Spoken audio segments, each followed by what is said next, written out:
Episode के शुरू में गोंग और फैश को देखने को मिलेगा जो कि काफ़ी परेशान हो रहे होते हैं। तभी गोंग कहता है क्या इन सब चक्करों में तुम मुझे भूल गई हो, तुम मुझसे अब बिल्कुल भी प्यार नहीं करते। तो यहाँ पे बोलती है फैश कि तुम मेरी हो, मैं ऐसा कैसे कर सकती हूँ कि हाँ मैं तुम्हें भूल जाऊँगी, ऐसा हो सकता है। तभी यहाँ बारिश होने लगती है। जो दोनों लोगों ने फेंका होता है जल्दी जल्दी वो लोग आते हैं और अपने अपने सामान को वापस फिर से घर लेकर जाता है।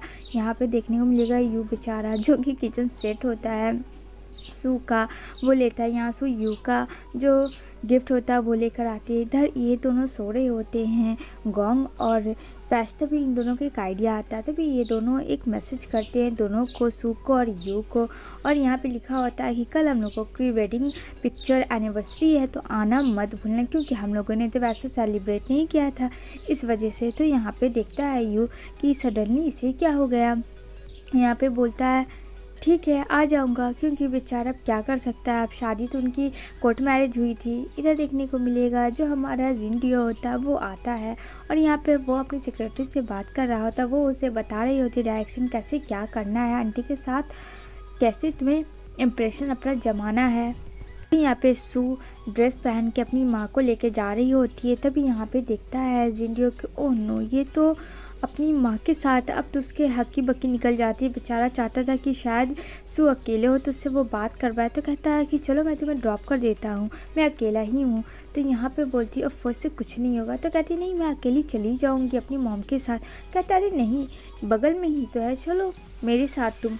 यहाँ पे बोलती है ठीक। इधर अब यू वेट कर रहा होता है, काफ़ी गुस्सा हो रहा था। तभी यहाँ पे गोंग आता है, कहता है क्या भाई किसका तुम इंतज़ार कर रहे हो। और यहाँ पे ब्राइड बनी होती है हमारी फैश यानी सू की सिस्टर, जो कि इन लोगों का दिमाग में यही था कि वो दोनों साथ शूट भी करेंगे और ये भी करेंगे ताकि दोनों मिल जाए। तभी बेचारा ये सोचता है उसने कितना अपने बालों को हेयर फ्रेश किया ताकि अपने आप का बाल उसका सेटिंग हो, उसे इम्प्रेस करने के लिए। लेकिन यहाँ तो कुछ और ही था। सू आ रही होती है डिंग के पास। तभी यहाँ पे वो गुस्से में कॉल करता है और कहता कहाँ हो तुम। तभी यहाँ पे बोलती है मैं हूँ डिंग जो के साथ हूँ और यहाँ बहुत ट्रैफिक है। इतना सुनकर वो निकल जाता है अपनी फटफटिया से, यानी कि अपनी गाड़ी से या बुलेट जो भी गए। और सडनली सू शॉक में चली जाती है कि ये यहाँ कहाँ से आ गया, क्योंकि सच में काफ़ी ट्रैफिक होती है और निकलना वहाँ से इम्पॉसिबल होता है कार से।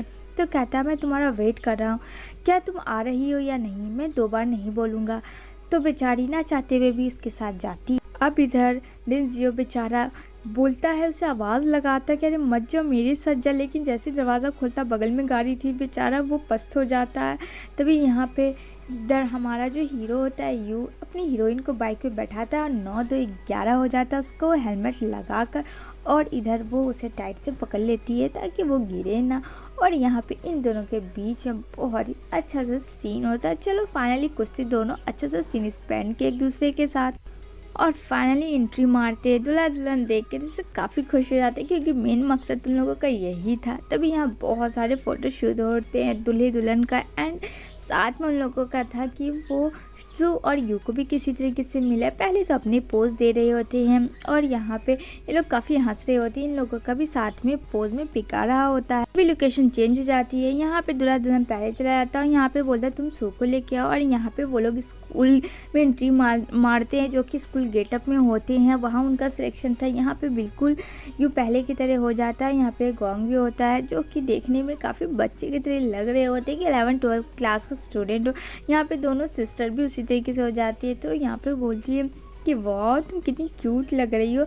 उन लोगों का एक ड्रीम होता है कि वो लोग किस तरीके से करें फ़ोटोशूट और साथ में यू सू भी साथ हो, जिससे कि उन दोनों की नज़दीकियाँ बढ़ जाती। भी यहाँ पे बहुत समझाती है फैस अपनी बहन को कि इस तरीके से फ़ाइट करने से कोई फ़ायदा नहीं है, तुम दोनों एक दूसरे को लाइक करते इससे साफ जाहिर होता है। तो ये अपना स्टोरी बताती है कि जब मैंने गोंग को फर्स्ट टाइम किस किया था, मुझे उस वक्त नहीं पता था वो कैसा इंसान है, क्या मैं तो नशे के हाल में थी, लेकिन उसके बाद जो वो बहुत मज़ेदार था। तो यहाँ पे बोलती अरे तुमने इतना कर लिया। तो यहाँ पे गैंग जो होता है वो यू को एडवाइस दे रहा होता है। तभी सडनली यहाँ पे सू की नज़र पड़ जाती है यू पे, और जो कि बहुत क्यूट लग रहा होता है। और यहाँ पे वो माइक से चिल्ला चिल्ला के कहता है कि फैश तुम मेरी हो और अब मेरी हो चुकी हो। यहाँ पे फैश भी काफ़ी खुश होती है और यहाँ पे सारे लोग काफ़ी हैप्पी हो रहे थे स्कूल के स्टूडेंट। और यहाँ पे जो हमारी सू और यू होते हैं वो भी काफ़ी रोमांटिक हो जाते हैं कि ओ माय गॉड, मतलब एक कि स्कूल में इस तरीके से खुले आम सबके सामने कह रहे हैं। तभी वहाँ का प्रिंसिपल आ जाता है और जल्दी जल्दी ये लोग भाग रहे होते हैं। इनके भागने के चक्कर में बेचारी जो होती है हमारी हीरोइन वो गिर जाती है। तभी हीरोइन जैसी गिरती है तो यहाँ पे देखता है यू कि जाइए तो गिर गई, ये पकड़ी ना जाए। तभी वो उसके पास आता है एंड उसके गोदी में उठा कर उससे लेके भागता है। ये दोनों एक जगह छुप जाते हैं ताकि इन्हें कोई पकड़ ना ले। और तभी यहाँ पे आ जाता है गोंग और फैश कहता है अरे भाई तुम दोनों यहाँ क्या कर रहे थे, तो वो डर से छुपे होते। तभी यहाँ अब इन लोगों की फाइनली हो जाती है शादी, जो कि रूल रेगुलेशन के साथ सारे लोगों के साथ होते। वो सारी जितने पिक्स वगैरह थे वो सारे लोग देख रहे होते। इससे काफ़ी खुश हो रही होती है उसकी सिस्टर यानी सू कि चलो मेरी बहन का सपना पूरा हुआ। यहाँ पे गोंग भी काफ़ी उसको चाहता था फैश को, और यहाँ पे उसे प्रपोज करता है क्या तुम मुझसे शादी करोगी, एंड वो हाँ बोलती है। वो उसके हाथ में अंगूठी पहनाता है एंड यहाँ पे जो होते हैं हमारे जो जज, जिन्हें आप कुछ भी कह सकते हो, वो उनकी शादी करवाते हैं एंड देन वो दोनों एक दूसरे को किस करते हैं और कहते हैं कि अब से आप दोनों पति पत्नी पूरे हुए। अब यहाँ पे बहुत खुश होती है। जैसे ही फ्लावर फेंकती है फैश तभी यहाँ पे पकड़ लेती है सू, लेकिन जैसे ही गिरने वाली होती है तो फाइनली हमारा हीरो से बचा लेता है। यहाँ पे सू यू को देखती है, यहाँ पे बोलता है यू तुम ठीक तो हो, कहती है हाँ मैं ठीक हूँ। तभी यहाँ पे बैठी होती है, यहाँ पे बोलता है क्या हुआ तुम इस तरीके से क्यों बैठी हो, तो कहती है मेरे पैरों में दर्द है क्योंकि उसने हाई हील्स पहना होता है जो यू ने दिया होता है। तो यहाँ पे बोलता है अभी वक्त है आ जाओ मेरी कंपनी में वापस, मैं तुम्हें डबल सैलरी दूंगा। तुम मानती क्यों नहीं हो, इतनी ज़िद्दी क्यों हो कि छोटे से कंपनी में काम कर रही हो जबकि इसमें तुम्हारा कोई भी करियर नहीं है। तो यहाँ पे कहती है मैं तुम्हें रिमाइंड करवा दूँ कि मैं उस कंपनी में वापस नहीं जाना चाहती, और वो वहाँ से जाने लगती है।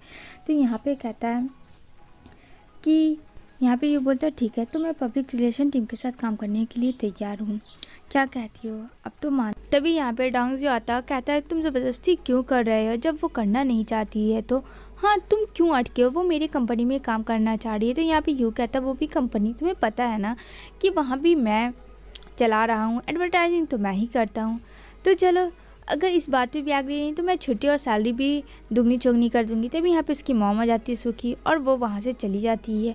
और यहाँ पे बेचारा यू देखता ही रहता है। इधर देखने को मिलेगा कि यहाँ पे गॉश को और फैश को जो होता है उसकी तरफ से आया होता है मैसेज यू की तरफ से कि उसको छुट्टी है, और यहाँ पे मीटिंग चल रही होती है। यहाँ पे वो बता रहे होता है यू कि यहाँ पे फैश काम नहीं करेगी क्योंकि वो अभी वेकेशन पे जाएगी। जाहिर सी बात है वो बहुत कूल हो चुका था, सॉफ्ट दिल का हो चुका था, सबकी बातों मानने लगा था। यहाँ पे सब लोग शौक थे और एक ट्रिप थी जो कि वहाँ जाना था एडवर्टाइजिंग के लिए। यहाँ पे सब लोग बोलते हैं ठीक है हम सब रेडी हैं, लेकिन पंगा ये था कि सू जाना नहीं चाह रही थी उस बिजनेस ट्रिप में, लेकिन इसकी माँ कहती कि मैं ठीक हूँ तुम जाओ क्योंकि वहाँ तुम्हें जाना ज़रूरी है, तो वो मान जाती। तभी यहाँ वो अपनी पैकिंग शैकिंग कर लेती था। नेक्स्ट मॉर्निंग सब लोग बस से बैठते हैं जो कि एक दूसरे से सारे लोग खफा होते हैं, और यहाँ पे देखते ही देखते वो लोग पहुँच जाते हैं अपने ट्रिप पे जो कि बहुत ज़्यादा जंगल झाड़ी वाला ट्रिप होता है। और यहाँ पे डोंगजियो होता है सू के साथ एकदम आगे पीछे घूमता रहता है, वो यू को बिल्कुल भी पास नहीं आने देता है सू के। यहाँ पे बोलता है यू कि तुम्हारी प्रॉब्लम क्या, यहाँ पे बोलता है डोंगजियो कि आखिर तुम्हारी प्रॉब्लम क्या। इन दोनों में अब आर्ग्यूमेंट स्टार्ट हो जाती है। यहाँ पे बोलता है क्या तुम साइड हटोगे तो मैं जाऊँ। तभी यहाँ पे यू को वॉशरूम लगती है तो डोंगजियो कहता है हाँ चलो मैं तुम्हें लेके चल सकता हूँ। तो वो उसे दिखाता है जो कि लकड़ी का बना होता है जो कि बहुत अजीब होता है। इधर उसकी बहन कॉल करती है, यहाँ पे बोलती है सू हाँ बस पहुँच गई, तो कहती है सब कुछ अच्छे से करना, कहती है हाँ ज़रूर। इधर बेचारा यू जो होता है वो लकड़ी के बाथरूम में खड़ा होता है और टाइपिंग में बात कर रहा होता है सू से, और सू भी उससे कांटेक्ट में बात कर रही होती है। दोनों की नज़दीकियाँ थोड़ी थोड़ी बढ़ रही होती है। तभी यहाँ पे एडवर्टाइजिंग का अब स्टार्ट हो जाता है और यहाँ पे सब कुछ रेडी हो जाता है, प्रोग्रामिंग की कब क्या कैसे करना है। यहाँ पे यू सब कुछ माइंड मेकअप करके आया था क्योंकि ऑलरेडी उसने सीखा था। तभी यहाँ पे काम ख़त्म होता है, तभी वो उसे घींचता है। यहाँ पर बोलती है सू तुमने तो मुझे डरा ही दिया था, इतनी रात को कोई इस तरीके से करता।